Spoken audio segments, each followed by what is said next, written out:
you don't forget. If you're in the mood, we can take it to the moon. Just like a movie scene, table for two. No need to be fed, I want you instead. Selamat pagi semuanya. Pagi, Bu. Gimana kabarnya hari ini? Baik, Bu. Bagus. Sebelum kita mulai pembelajaran kita, lebih baik kita berdoa terlebih dahulu. Untuk waktu kelas, apa berdoanya Salma? Baik, kelas sebelum mulai pembelajaran, mari kita berdoa terlebih dahulu. Berdoa selesai. Untuk sekretaris absensinya.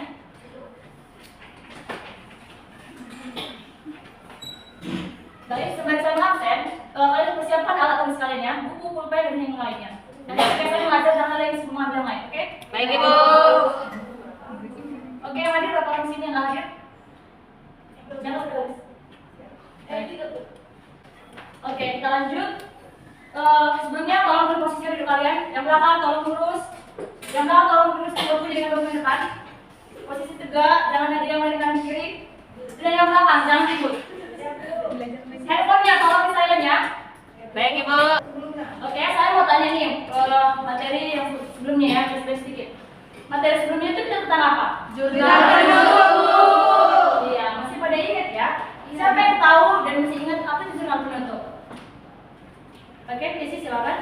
Jurnal penutup itu adalah laporan akhir yang disusun pada akhir periode akuntansi yang digunakan untuk membuka akuntansi dan menyelesaikan saldo akun sementara. Oke, untuk tujuannya, siapa yang tahu apa itu jurnal penutup? Tujuan jurnal penutup? Jadi, Bu, tujuan jurnal penutup itu untuk menutup saldo yang terdapat pada semua perkiraan sementara sehingga akun-akun tersebut memiliki saldo nol. Oke, baik, terima kasih Salimah. Beri tepuk tangan untuk kedua temannya. Jadi, kan semalam saya sudah share materi mengenai materi kita hari ini. Saya mau ngasih kalian pretest. Kan saya sudah suruh baca. Oke, ini secara individu ya, ini perorangan. Jangan ada yang diskusi. Oke, Bu. Kamu yang kalau lulus kok.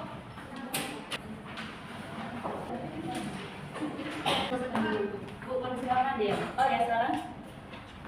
Kerjakan yang secara individu. Waktunya sedikit saja, ini hanya 2 menit saja. Ada yang susah? Oke, sudah selesai. Mari bisa kumpul.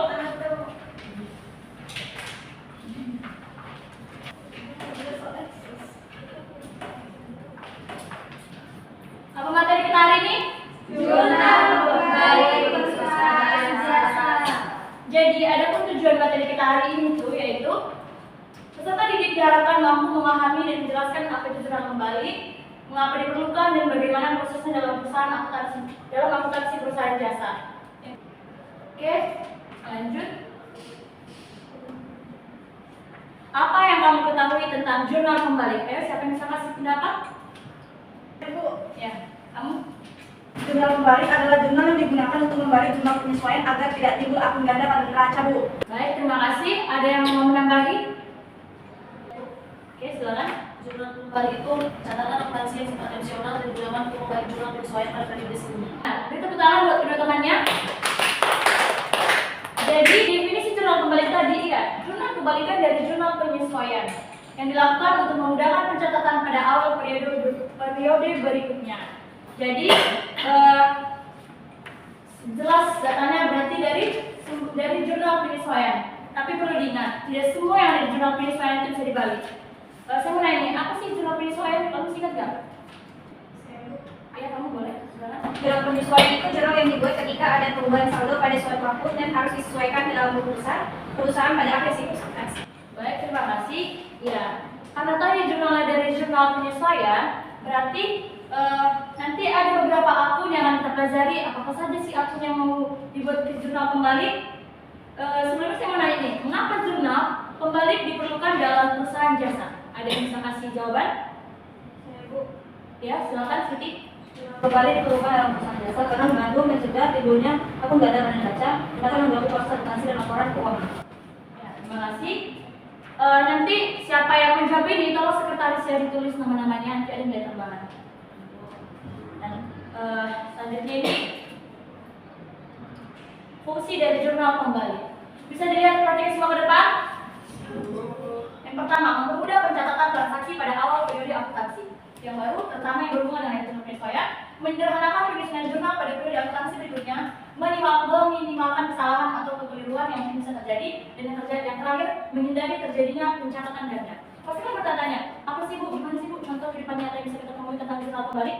Nah contohnya itu misalnya nih, ketika sebuah perusahaan setelah selesai melakukan pencatatannya hingga akhir periode, jadi ada kemungkinan nanti. Yang pertama, perusahaan tersebut melakukan pencatatan, karena misalnya nih di jurnal penyesuaian masih ada pendapatan bunga. Lalu nanti di periode berikutnya ada pencatatan pendapatan bunga kan tidak double. Jadi inilah gunanya jurnal pembalik tadi untuk menghindari terjadinya pencatatan berganda. Sampai sini ada yang mau ditanyakan? Paham, Bu. Oke, kita lanjut. Akun yang memerlukan jurnal pembalik. Bisa dilihat di depan. Apa yang pertama? Beban dibayar di muka. Untuk contoh pencatatan transaksi jurnal pembalik. Oke, satu orang bisa bacakan soalnya. Gamenya. Misalnya pada 1 Desember 2019 dibayarkan uang sewa toko untuk 1 tahun sebesar 2.400.000 dicatat pada jurnalnya adalah sebagai berikut. Jadi tanggal 1 Desember 2019 itu keterangannya ada beban sewa toko itu di debit sebesar 2.400.000 dan kasnya di kredit sebesar 2.400.000 Bu. Nah, jadi pada tanggal 31 Desember dibuat jurnal penyesuaiannya. Untuk beban sewanya itu kan dinaikkan 1 bulan. Jadi dalam 1 tahun itu 12 bulan. Jadi 1 dikali 12 dikali 2.400 hasilnya 200.000. Jadi untuk jurnal penyesuaiannya, sewa dibagi buka pada beban sewa toko sebesar 2.200.000. Kenapa 2.200.000? Karena ini ya dipakai untuk menyesuaikan pada pencatatan di jurnal umumnya. Jadi jurnal pembaliknya gimana Bu? Gimana? Ya dibalik. Jadi beban sewa toko pada sewa dibayar di buka. Kalau nominalnya tetap senilai 2.200.000. Oke? Yang selanjutnya ini kita adakan diskusi kelompok ya. Untuk kelompok pertama, kelompok kedua.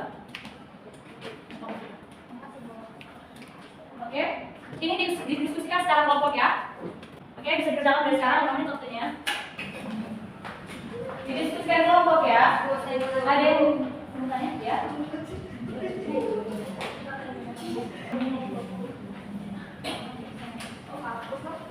Bagaimana? Udah pada siap? Sudah, Bu. Oke, kelompok 1 tolong maju untuk akun kedua. Bacakan hasilnya. Pada tanggal 31 Desember 2021 dibuat jurnal penyesuaian di mana ayat jurnalnya itu pendapatan sewa di debit 800 dan sewa terima ibu di kredit 800. Nah, jadi kan dibalik di mana pendapatan sewa di debit 900 dan pendapatan sewa di kredit 800. Ya benar, tentang teman-temannya. Ya benar. Jadi, karena sudah sama ada yang mau tanyakan sampai sini? Baik, selanjutnya kelompok kedua maju. Penampilannya. Pada tanggal 31 Desember setelah itu semuanya bulan kali bagian penjualan di debit sebesar 2.500.000, bulan bagi karyawan kantor di debit sebesar 1.500.000, utang lagi di kredit 4.000. Baik, terima kasih. Gimana tanggapan kelompok lain? Ada yang menambahi? Pas, Bu. Baik, terima kasih kelompok itu sama dulu. Tepuk tangan. Jangan kuatannya tolong maju. Dikerjakan adalah pendapatan yang masih harus diterima, di mana sebenarnya di sini pada akhir periode diketahui perusahaan memiliki pendapatan bunga yang masih harus diterima dari simpanan di bank sebesar 2.500.000 yang akan diterima 3 Januari 2020. Jadi dibuatlah jurnal pada tanggal 31 Desember 2021, piutang bunga di debit sebesar 2.500.000 dan pendapatan bunga di kredit sebesar 2.500.000. Nah, pada awal periode dibuatlah jurnal kembali pas pada pendapatan bunga sebesar 2.500.000. Baik, terima kasih. Bagaimana kelompok lain? Bagaimana tanggapannya sebenarnya? Tanggapan jawabannya. Tepuk tangan pada kelompok 3. Terima kasih sudah berpartisipasi. Selanjutnya nih, kan tadi itu penilaian secara diskusi kelompok. Tadi kita sudah mulai pretest, maka harus ada post test. Nah, ini secara individu ya. Maka kalian sudah paham secara individu. Kamu. Kalau ada yang tidak tahu bisa tanyakan. Gimana, sudah selesai? Sudah, Bu.